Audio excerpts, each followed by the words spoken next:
Well, thank you, Ted and Hiruy. You guys, both took all the words and questions out of my mouth there and basically covered everything I wanted us to cover from, why are body cameras important?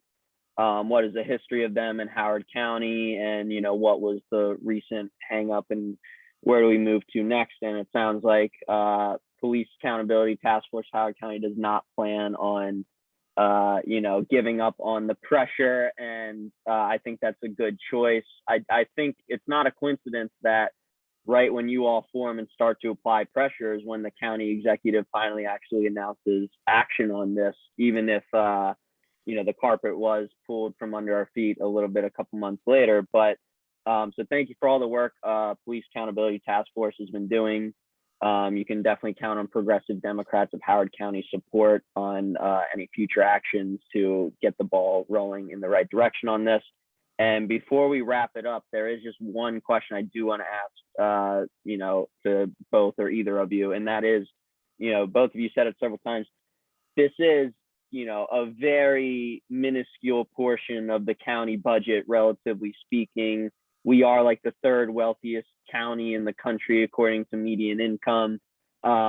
Most counties in the state, or a lot of counties in the state, already have police body cameras and have had them for years. And unlike a lot of these police reforms, this actually is popular with police officers. So my question is, and we'll probably never get the real answer from the county executive himself, but why do we think he is not funding this? Is it just a matter of priorities? Is it a matter of like pettiness and not wanting to give activists a win? What do people think the reason is for him not doing this? For me, Jake, I don't like to focus on that because it's impossible to get into somebody's head. Or I Yeah. like to focus with what did he do as opposed to what he's thinking.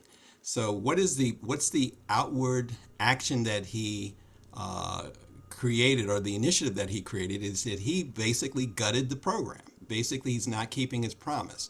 As to why he did it, there could be 100 different reasons, and I think that's going in that could be a whole rabbit hole trying to find Yeah. it out. I'd prefer to focus on the future and what we need to do. We need to get him to understand, understand that. Yeah.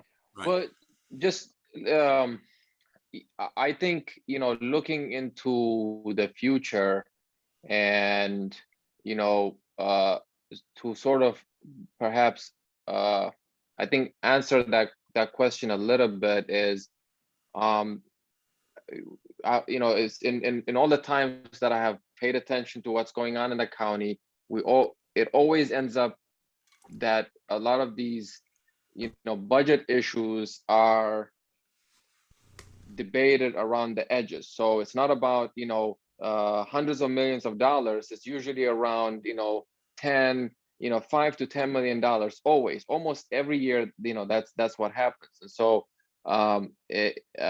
what I hope will happen, and just to echo what Ted mentioned, is it needs to be implemented right away. And I think the contingency, the $476,000, hinges on some of these questions that were asked of the I believe the three agencies. They have I believe the police and the sheriff have answered a lot of the questions, and things are clarified with that. But we hope that, at least my hope is that a lot of any unanswered questions that are remaining are clarified, so that because while we're concerned about accountability, in general, and so we want to make sure that some of the questions posed by council members are clarified by, at least from my following of what's going on, by the by the state's attorney's office. So so we want them to work together, figure out what's going on, answer the questions, clarify. Based on that, remove the contingency, and then implement it right away. Because going back to the question of why does it happen, is always around the edges of the $5 or $10 million. And so my concern is that it could, it may happen again. And so we don't want that to happen. We don't want this we don't want to see this happen again in terms of a delay. We need this to happen as soon as possible. Fund the $1.7 million and let's implement it right away.